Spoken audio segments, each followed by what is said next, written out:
In this tutorial, I want to share with you some tips on how to find templates quickly and easily, and really want to leverage the keyword searching whenever you can. Now, I want to point out that you got media search and template search inside of Kinetic Text Animator. Inside of Ready Go Video Editor, it's just going to be template search. If you're inside of Kinetic Text Animator, and we're going to go ahead and look at most of this inside of Kinetic Text Animator because of the increased options, you can see here that I always want to click on template search if I'm wanting to create a template. Media search is only going to find the video, and it's only going to import a video. So that said, let's look at finding templates. So I'm going to go ahead and just leave this blank and open up the templates, and I'm going to have 51, and that's handy that I can see them all at once, but it is going to take me longer to find the video because I have all these things to look at. I can click on center timelines, and that's going to give me a better idea as I glance at them and go down. But what I really recommend is that you use a keyword search so you're not having to view so many templates there. So here's a couple of tips for doing that. First of all, let's say if it's man or woman, the word man is also in woman, and the word male is also in female.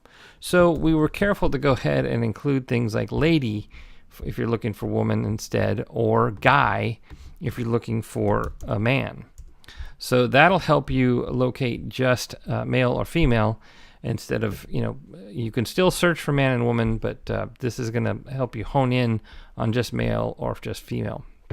Now, if you look at some of these here, you can see that there's things that are both metaphorical and expressive, and so sometimes there's a lot of like joy and happy and success and things like that can all have a similar a meaning, or the template can communicate that visually in a similar way. And so you'll see, and this one for example has doubt, unsure, uncertain, frustrated.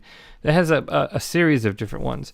I did name these with black for African American, mainly because we had a lot of people over the last couple of years tell me, hey, when I open up something and I want a keyword search, I am looking for the word black. Okay, well, I'm not trying to offend anyone, but if that's going to be a keyword that is useful for you, I don't want to not include it just because of a potential PC-oriented thing.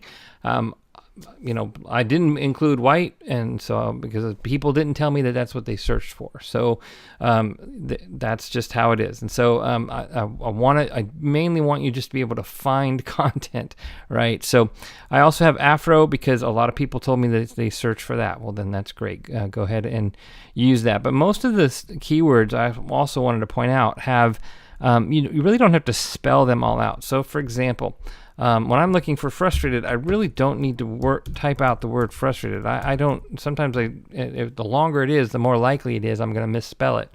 So I can just use just part of the word, and it's still going to find it. Similarly, if you're like, again, sometimes that can be a mistake. You don't want to use like 3-letter words again. If I'm going to do man, I'm going to find man and woman. Let's go.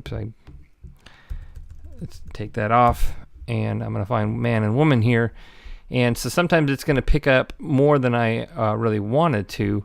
And so you want to think of keywords that are, specific to something. So I know that like celebrate, there's that maybe celebrity and a few other things have that, but it's really probably going to hone that down pretty good. So I'm going to do a template search for that. And yeah, I see only 3 templates there. And so you can just do parts of words, particularly when you're pretty confident that they're unique to that particular word.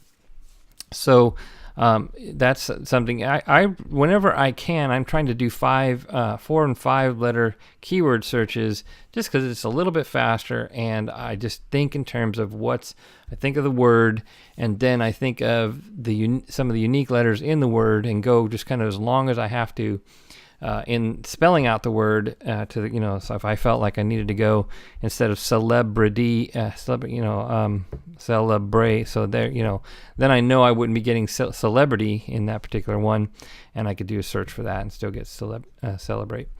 So just think in terms of that, and that's going to help you find your templates much faster. You're going to be able to just, once you locate it, let's just do this one again. I would click on center timeline. That gives me a good sense of what it assembles into. Whenever I'm doing my videos, I'm looking at, okay, what was my previous scene? Was the text on the right? Well, then I'm going to look for a template where the text is on the left, or something like that, and just try to keep pattern interrupt going so that I keep my viewers interested in my videos. And so, this is a quick way to do that. You can, again, roll over the video to get see the video play out. Now you'll notice that a lot of these videos are 15 seconds. Some of them are a little bit shorter. I created them. We didn't want them to be too short. So if you need to cut some off at the end, or speed up the video in Video Joiner or something like that, you can do that. But they're just long enough so that it's going to be able to cover. Most of the time when you're doing a video, you're covering a sentence or so in your video, and so that's they're designed to be just long enough so that you can usually be able to do that. So hopefully that helps you to get to the point where you can find the videos fast. In the next video, we'll talk about editing these templates.